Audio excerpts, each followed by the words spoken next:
Wherever you sit, stand, whatever you touch, there is memory and transaction happening all the time. It must be a conscious process.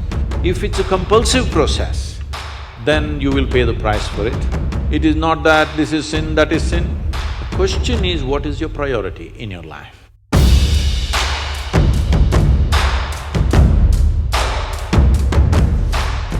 Sadhguru, how can a person stay committed to someone in a relationship?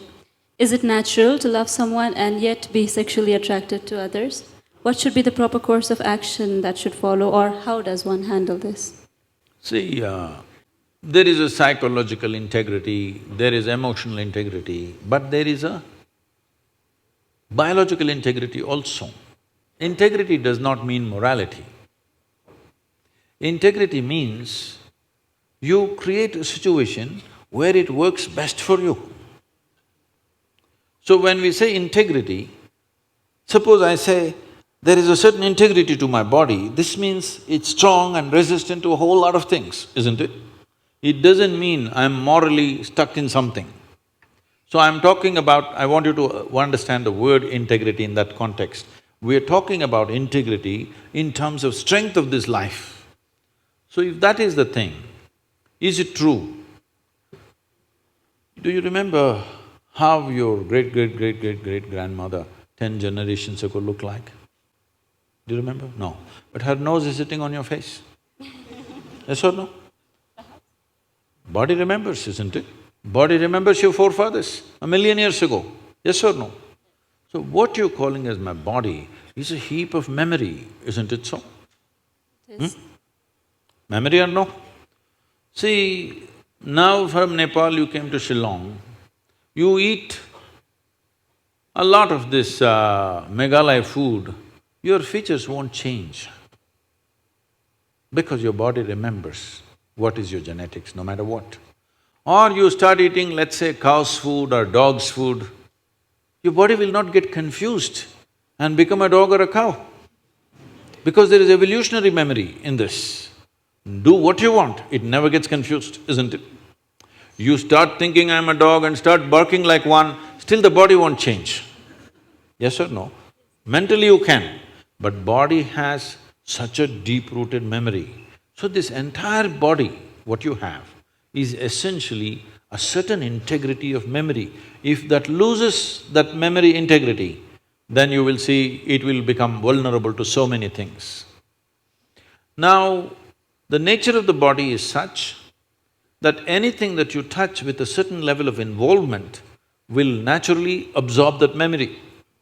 Not mentally, physically it'll absorb that memory. Traditionally in this culture we call this Runanubandha. You heard of such a word? Runanubandha. What this means is physical memory that you gather.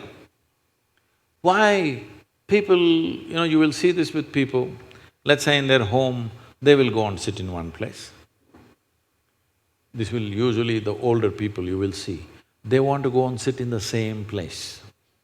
They won't sit in another place. Have you noticed this? Even your dog, he comes, if he wants to sit here, he'll smell this, he'll smell that, he'll smell that, he'll smell that.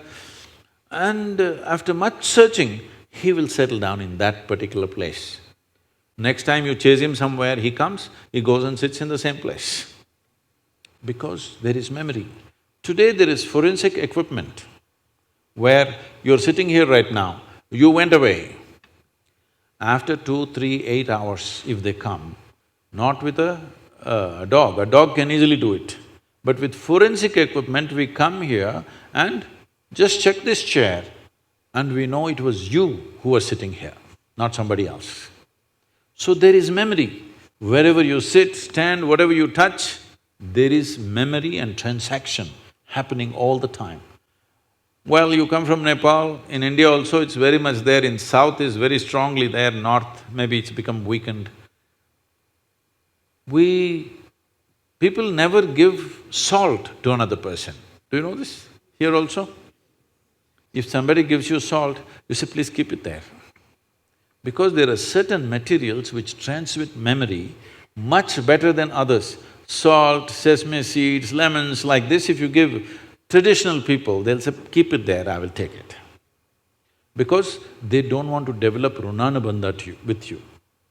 Now, in India, if you see older generation of people, if you try to shake their hands, they'll do like this, because they don't want to get Runanubandha with you. Because the idea is to keep the integrity of your body's memory in such a way that it doesn't become vulnerable to other things, that you become a very integrated life. If you want to nurture yourself to be a certain possibility, then you have to maintain the memory integrity. This is what Runanubandha means. You keep your physical memory to the minimal. A sexual interaction is something where a huge amount of memory is taken from one to the other. So, always, not in this society, everywhere else, forever people saw the advantage of keeping that memory to the minimal. If you make that memory very complex, you will see to be at ease will become very difficult after some time. There will be pleasure, but there will be no joy in your life. You can observe people, don't go by what I'm saying. You can observe people, they will have pleasure, they will giggle all the time, but you look at them, there is no joy in them, there's no ease. Because the ease will go away with excessive memory. This is not only with sexuality, there are many other things that you do like this. Right now you see this very much in the Western societies. Wherever I go, especially in America, people will come, Sadhguru, where is my hug? I say, it must be with you. Why is it with me? It is not like at a certain moment when you feel close to somebody, you hug them. It's like all the time you have to touch people. Because today's psychiatrists are analyzing these things and saying that is because they've not been sufficiently touched by their mothers and parents at an early age. When they grow up, they're desperately longing to touch somebody all the time. All these things have a serious impact on one's life. How much physical contact when the child is born, this will determine how much physical contact they will long for later on. And the memory of what an infant picks up from the mother at that time, because till a child becomes 4.5 years of age, in many ways, energy-wise, it's not a separate life, it's still attached to the mother's body. Actually, if by nature if people go till then, they must be drinking the mother's milk and connected up to 4.5 years, that's how naturally it was. So, the energy doesn't mature. At that time, more and more memory that you get from the mother is better and better to strengthen this. But once the child begins to move out and becomes an individual, life is organizing itself. People come to me and say, Sadhguru, can you bless my daughter, can you bless my son? First thing I ask is, how old? If they say 15, 16, 18, all right. If they're over 21, I say no. Because me blessing you, blessing will not go to your child. You may still think emotionally that's my child, but as far as life is concerned, it's become fully separate. Generally, the course of life is considered to be approximately 84 years or 1008 cycles of the moon. The cycles of the moon and our body is very directly connected. Only because our mother's bodies were in sync with the cycles of the moon, we are born, otherwise we wouldn't be born, isn't it? Hello? So, a full life is considered 1008 cycles of the moon, which will approximately considered as 83 to 84 years. So if one crosses 84, it's considered a full life. In this, the first quarter is the only time when it is connected to parentage. After that, the child must move, because energy-wise, you cannot connect those two lives anymore.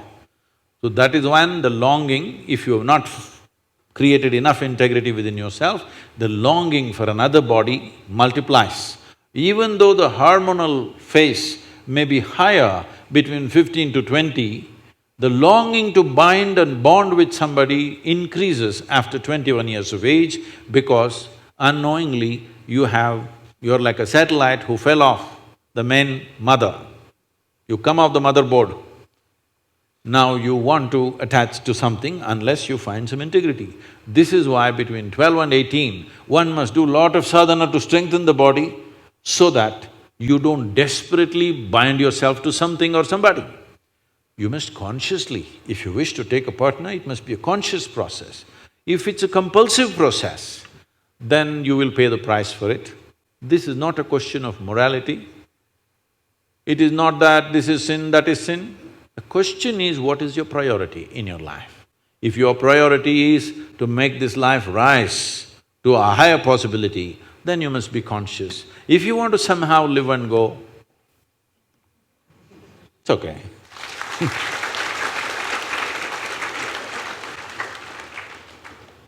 Thank you, Sadhguru. I'm sorry if I discouraged You just answered my question, Sadhguru. Thank you so much for that.